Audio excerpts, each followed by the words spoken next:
पुरुषोत्तम पुट्टेवार हत्या प्रकरणाचे नवनवीन धागेदोरे समोर येत आहेत। या हत्या प्रकरणाचं बिंग नेमकं कसं फुटलं, पोलिसांनी आरोपींचा माग कसा काढला याची धक्कादायक माहिती झी24 तासच्या हाती लागली आहे। दारू पार्ट्यांमुळे या हत्येचा उलगडा कसा झाला बघूया त्याबद्दलचा एक स्पेशल रिपोर्ट।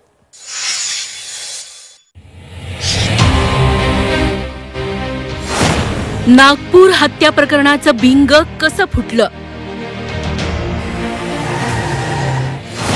दारू पार्ट्यांमुळे हत्येचा उलगडा,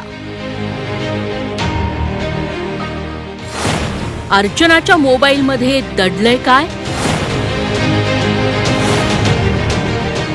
नागपूर पुरुषोत्तम पुट्टेवार हत्या प्रकरणात दररोज नवनवीन खुलासे होत आहेत। सुरुवातीला हिट अँड रन वाटणारं हे प्रकरण सुपारी देऊन केलेल्या हत्येपर्यंत पोहोचलं।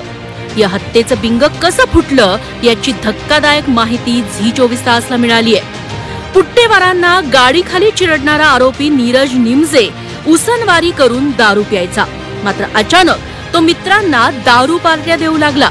दारूचे महागडे ब्रँड ऑफर करू लागला।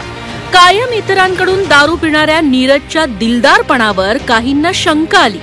खबऱ्यांमार्फत ही माहिती पोलिसांपर्यंत पोहोचली आणि पोलीस कामाला लागले। एका अपघात प्रकरणात नीरजकडे भरपूर पैसे आल्याची माहिती पोलिसांपर्यंत पोहोचली। त्यानुसार ज्या अपघातात आरोपी चालक सापडलेला नाही अशा प्रकरणांची माहिती घेणं पोलिसांनी सुरू केलं। तेव्हा बालाजीनगर भागातील पुरुषोत्तम पुट्टेवार अपघात प्रकरण समोर आलं। पोलिसांनी नीरजला ताब्यात घेऊन पोलिसी खाक्या दाखवला। तेव्हा पुरुषोत्तम पुट्टेवारांचा मृत्यू अपघाती नसून सुनियोजित हत्या असल्याची कबुलीच नीरजने दिली।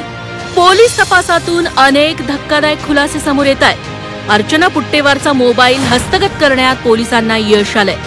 अटकेपासूनच अर्चनानं मोबाईल फोन गायब केला होता, मात्र अर्चनाची सहकारी आणि आरोपी पायल नागेश्वरच्या मदतीनं पोलिसांनी हा मोबाईल मिळवला।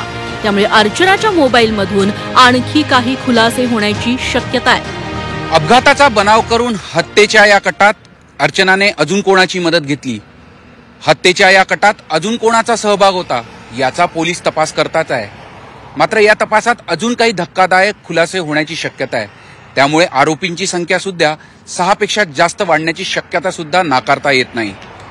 झी मीडियासाठी व्हिडिओ जर्नलिस्ट रत्नशील सातपुतेसह अमर काणे, नागपूर।